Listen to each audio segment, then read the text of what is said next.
Hello everyone, it's Get to Know the Goddess number 5. So today we have Queen Esther, the Morning Star. And her message on the card is, my ego is in service of my soul. I trust my soul's divine timing. So we live in a very fast-paced world. We're used to having information and gratification on demand. We can just pick up our phones and find out the answer to any question, order food. So we're used to being the master of timing, being in control and being satisfied immediately. So this energy is saying to me to remember that we are co-creating here, that there is a soul, there is a divine purpose and a divine connection, and that timing is part of that. So the traditional tarot cards that I have drawn to help me guide you through a connection to Queen Esther. Normally I would pick 4, but when the cards came out, I felt like that was enough because of the way that they've fallen. So we have the two of wands in the center, with the Ace of Cups and the Ace of Pentacles. So the Ace is the restart, it's the count from 0 or 1 through to the King in the tarot cards. And the fact that this has the two of wands between shows me that it's about timing, and we can take a step forward. We can move from 1 to 2 and think that 3 comes next because that's what we're used to. But there's another mechanism. There's more to timing than we control. And with the two of wands, it's this energy of looking back, looking at the steps that we've taken and the timing of that, and then expecting more to come as a result. You know, almost like a reward system. But it's this looking back on what have I done. Wands is action, it's fire, it's what have I done in this world to make things happen. Because we think that that's the momentum that's needed for us to be given blessings and opportunities. But Queen Esther is saying that divine timing is at play here. Divine timing is the real march onwards. And it's when we slow down, when we center ourselves, when we come from a place of gratitude, of love, rather than a place of expectancy. Well, I've put in this effort, I deserve something back, or I want this now. When we can surrender up to divine timing and to divine blessings, that's when they will find us. That's when they will be offered. You look, both of these cards have got the hand of God offering a cup full of abundance, love, and the coin, the golden coin, the restart of financial stability. Abundance is both represented in these cards. We are not the driving force of our own lives. Our soul is, and our soul is connected to the universe. We are part of a greater whole, a greater experience. Time marches on, not to punish us, but to teach us our place and that greater understanding and respect of who we really are. And we get caught up in the physical world of doing, of making things happen, of achieving, of being successful, of being dynamic. This is the masculine energy of doing. And sometimes the ego will fool us into thinking that it is our own doing. But it's not. It's always in conjunction with divine will, with divine timing. The bottom of the deck, this is why I stopped, we have the Devil. So Major Arcana card, the heaviest energy of the 4 cards that I'm using. This is saying, look at your attachments to your fire, to your need to be in control. Because this is repression. This is the darkness. This is showing that you're trapped in your one way of doing things, your one way of believing things. And it's actually holding you back from divine opportunities. Ace of Pentacles, Ace of Cups. It's holding you back from being more satisfied. Because the Devil is all about control. It can be, you know, they're bound here. So it can be contracts, sexual repression, doing things for the sake of doing them, for underneath the power of the ego, of control.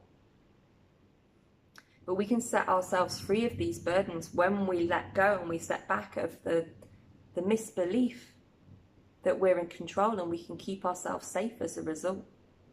And when we step back, not only do we liberate ourselves from this tyrant, from this cycle, we also then set ourselves free, create space and clear energy so that then we can receive. Now, the goddess energy, the main energy of the goddess is to sit and be receptive. She sits in her power. She is a magnet. She is the center of it all. And when you are centered and you stay in your vibration, in your heart space, then you can just draw things to you effortlessly. You don't have to use this masculine energy to make things happen for yourself.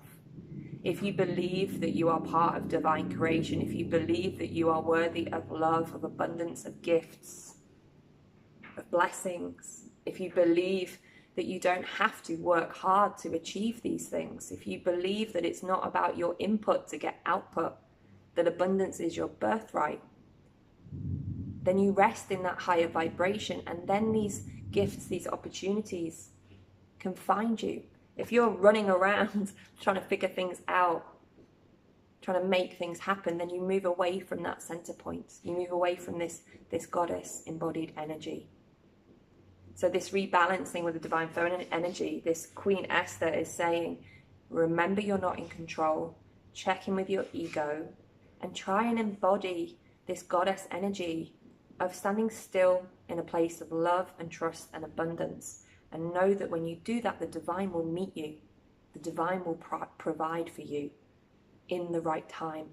And it's always the right time. It's just your mindset and your ego can block those energies from coming in.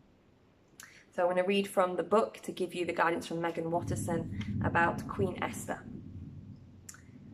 Esther represents the powerful combination of feminine intuition and divine timing. Esther was a Hebrew orphan born with the name Hadassah. Raised by her cousin Mordecai, she lived with the Jewish community in exile in Persia during the 5th century BCE. Mordecai became aware of a plot against the Jewish people created by the king's chief minister, Haman. Using her brilliance and her intuition, Esther came up with a plan to save her cousin and her people. Her beauty had caught the attention of the king. So when his current wife, Vashti, refused to come when he called, Esther seized the moment and the king chose her to be his wife. Then Esther didn't wait for the king to call her. She prepared a large banquet and then she called for him. Once he was fully in love with her, she revealed that she was a Jew and that Haman had plotted to kill her people. The book of Esther in the Tanakh, or the Hebrew scriptures, is known as the scroll, and it is read twice out loud, once in the morning and in the evening during the festival of Purim, to celebrate the memory of Esther's brave actions. Her name is derived from the word meaning bright star or morning and evening star. This is the name she grew into when she courageously trusted her intuition and used its divine timing to save herself and her people. When we select this card, the ego has a timetable that the soul couldn't care less about. When we are feeling stressed or threatened in some way, fear can be exceptionally loud, and it can inform the ego to work overtime in trying to get something accomplished or to manipulate something to happen. The natural flow of energy that's always at work behind the scenes, the universe's capacity to assist us, then gets blocked. When we are in service of love, we are following the dictates of our soul. And when the ego is in service of the soul, divine timing ensues. Esther mastered this art. Even under extreme duress, she listened wisely to her soul. She became a queen by letting her love for her people inform her feminine intuitive powers. This is her imperative. Trust that everything is aligning in divine timing. Trust your soul voice. My ego is in service of my soul, and I trust my soul's divine timing. So release yourself, as I said, from the ego, from the devil. Release yourself from your expectations, your frustrations that things don't always come when you want them, but trust that they will come and that you are deserving. Things aren't denied to us as punishment. They're denied to us in our timing to get us to wake up to our entitlements, to our expectations, and how they block us from being and acting from a heart space. One of my greatest lessons on my spiritual path has been patience, learning to let things unfold in divine timing. And I have this impatience, partly because I'm raised from a Western society where I'm used to having what I want, but also I worked hard to get into a profession and a job, so I made it happen. There was a path to follow, exams to be taken, jobs to be applied for, work to be done, so I felt like I was the one taking the steps. But when I moved away from the corporate world and came into the spiritual world, I still had that mindset, I still had that ego, that sense of security from being smart and driven. So I used that in the spiritual services. And again, I came to a crux point another 2 years on where it wasn't serving me. And I was getting frustrated. I was looking back at how far I'd come and saying, why are things still not working? Why am I still not in an abundant space? Why am I still not feeling settled and understanding? But this is because part of my soul's lesson is to learn to let things unfold. It's to build foundations. And I embarked on a new way of living. I left the corporate world entirely and came into a spiritual world, which I've been so grateful and lucky to explore. But I had to own up and see how much my ego and my mind and my patterns were preventing me from surrendering into that experience. And it's still an ongoing ride. But divine timing is perfect timing. And the amount of small opportunities where something's just opened up for me. So one example I'll share, I'd wanted to teach on a 200 hours yoga teacher training for some time. I want to go further as a teacher, not just teach like drop-in classes. And I've been doing workshops. I was leaving India and I booked to come to Vietnam, and I knew for part of my spiritual practice I needed to be here to work with some women I've been working with.